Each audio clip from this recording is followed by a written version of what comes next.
सुप्रभात विद्यार्थियों। आज हम कक्षा 8वीं की पाठ्य पुस्तक हिंदी व्याकरण से पाठ 3 संधि का आज हम अध्ययन करेंगे। विद्यार्थियों, भाग 4 में हम संधि स्वर संधि के अंतर्गत यण स्वर संधि का आज हम अध्ययन करेंगे। यण स्वर संधि। यण स्वर संधि की परिभाषा: यदि किसी ई, उ, री का मेल किसी भी भिन्न स्वर से होता है तो उत्पन्न विकार ई का, य, उ का, व तथा री का रा है। री का रा हो जाता है तथा आने वाला भिन्न स्वर साथ में जुड़ जाता है, उसे यण स्वर संधि कहते हैं। विद्यार्थियों, अभी हमने यण स्वर संधि की परिभाषा का वाचन किया। आइए विद्यार्थियों, इस परिभाषा को हम फॉर्मूले के माध्यम से समझते हैं। जैसे विद्यार्थियों, नियम के अनुसार बताया गया है, यदि ह्रस्व ई या दीर्घ ई, ह्रस्व उ या दीर्घ उ या री का मेल किसी भिन्न स्वर से होता है तो इनसे उत्पन्न विकार।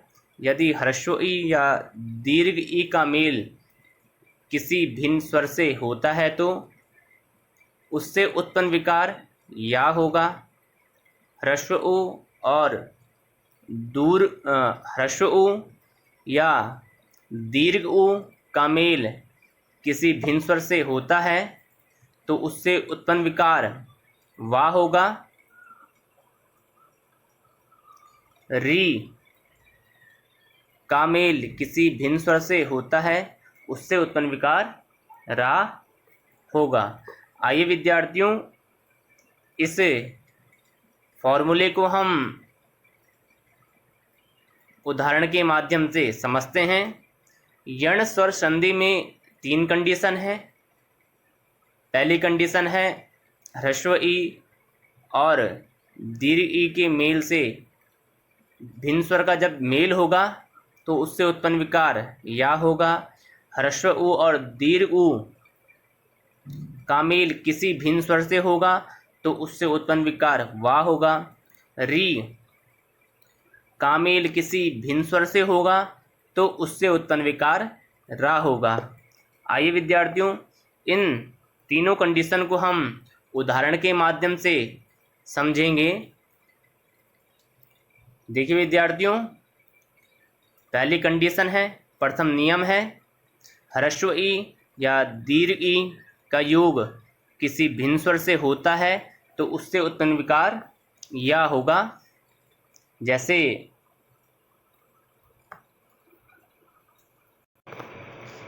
विद्यार्थियों,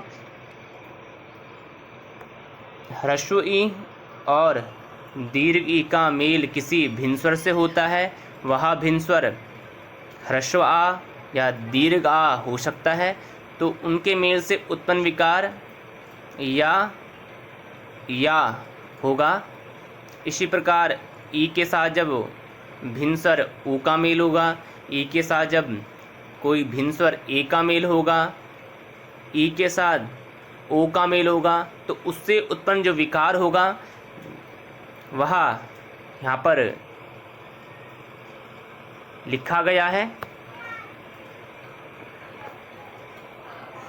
आइए हम प्रथम जो कंडीशन है, पहला जो नियम है, इसको हम उदाहरण के माध्यम से समझेंगे कि ई के योग से कोई भिन्न स्वर आता है तो उससे उत्पन्न विकार यह कैसे होता है, कैसे यह यण स्वर संधि का उदाहरण है।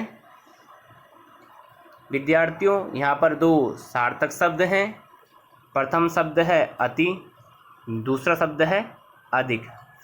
हमने जो यण स्वर संधि की परिभाषा में नियम के अनुसार जो पढ़ा है उसी के अनुसार हम उदाहरण के माध्यम से समझेंगे।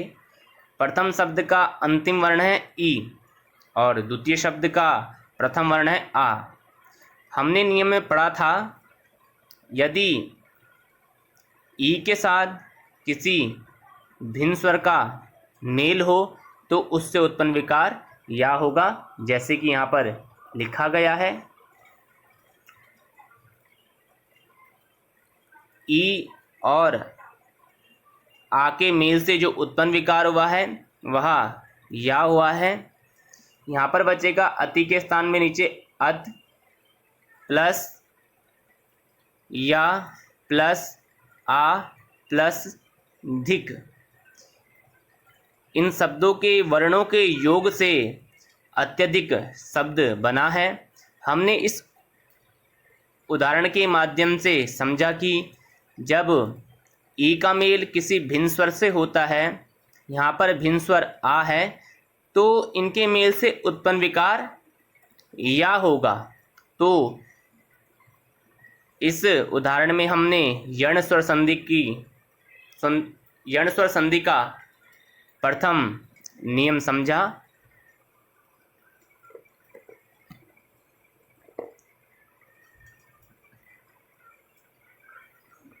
यण स्वर संधि का दूसरा नियम हमने परिभाषा में पढ़ा था, ह्रस्व उ या दीर्घ उ का मेल किसी भिन्न स्वर से होगा तो उससे उत्पन्न विकार वा होगा। आइए इस नियम को हम उदाहरण के माध्यम से समझेंगे। दो यहाँ पर सार्थक शब्द हैं, सु प्लस अच। प्रथम शब्द का अंतिम वर्ण उ है और द्वितीय शब्द का प्रथम वर्ण आ है। द्वितीय नियम यह कहता है, जब उ का मेल किसी भिन्न स्वर से होगा तो उससे उत्पन्न विकार वा होगा। तो हमने यहाँ पर उ और आ का मेल किया तो उससे उत्पन्न विकार वा आया। जो सु पे जो उ था, उ हमने अंतिम वर्ण है, उसे हमने उ का और जब भिन्न स्वर का हमने मेल किया तो उससे वा विकार उत्पन्न हुआ। तो विद्यार्थियों, उ के स्थान पर सा बचा। सा प्लस वा प्लस आ प्लस छ के योग से, इन वर्णों के योग से एक सार्थक शब्द का निर्माण हुआ, वाह है स्वच्छ। विद्यार्थियों, दूसरे नियम में हमने यह पढ़ा था, उ के स्थान पर कोई उ का मेल यदि भिन्न स्वर से होता है तो उससे उत्पन्न विकार वा होगा। इस शब्द का प्रथम शब्द का अंतिम वर्ण उ है और द्वितीय शब्द का प्रथम वर्ण आ है। उ और आ के मेल से वा बना है। तो विद्यार्थियों, इस नियम में हमने यह जाना कि उ का मेल जब किसी भिन्न स्वर से होता है तो उससे उत्पन्न विकार वा होता है। तो विद्यार्थियों, इन वर्णों के योग से यहाँ पर सार्थक शब्द बना है स्वच्छ। यण स्वर संधि का तीसरा और अंतिम नियम, परिभाषा में हमने अध्ययन किया था कि री का मेल जब किसी भिन्न स्वर से होगा तो उससे उत्पन्न विकार रा होगा। तो विद्यार्थियों, यहाँ पर हमने दो सार्थक शब्द लिए हैं, मातृ प्लस आज्ञा। तो विद्यार्थियों, प्रथम शब्द का अंतिम वर्ण है री, द्वितीय शब्द का अंतिम वर्ण है द्वितीय शब्द का प्रथम वर्ण है आ। री और आ के मेल से जो उत्पन्न विकार है वह रा होगा, क्योंकि यह हमारा नियम कहता है। तो विद्यार्थियों, री और आ के मेल से जो उत्पन्न विकार हुआ है वह रा हुआ है। तो यहाँ पर शब्द बना है मात प्लस रा प्लस आ प्लस ज्ञा। विद्यार्थियों, हिंदी नियम के अनुसार यदि रा पूरा हो, रा से पहले आने वाला वर्ण या अक्षर आधा हो,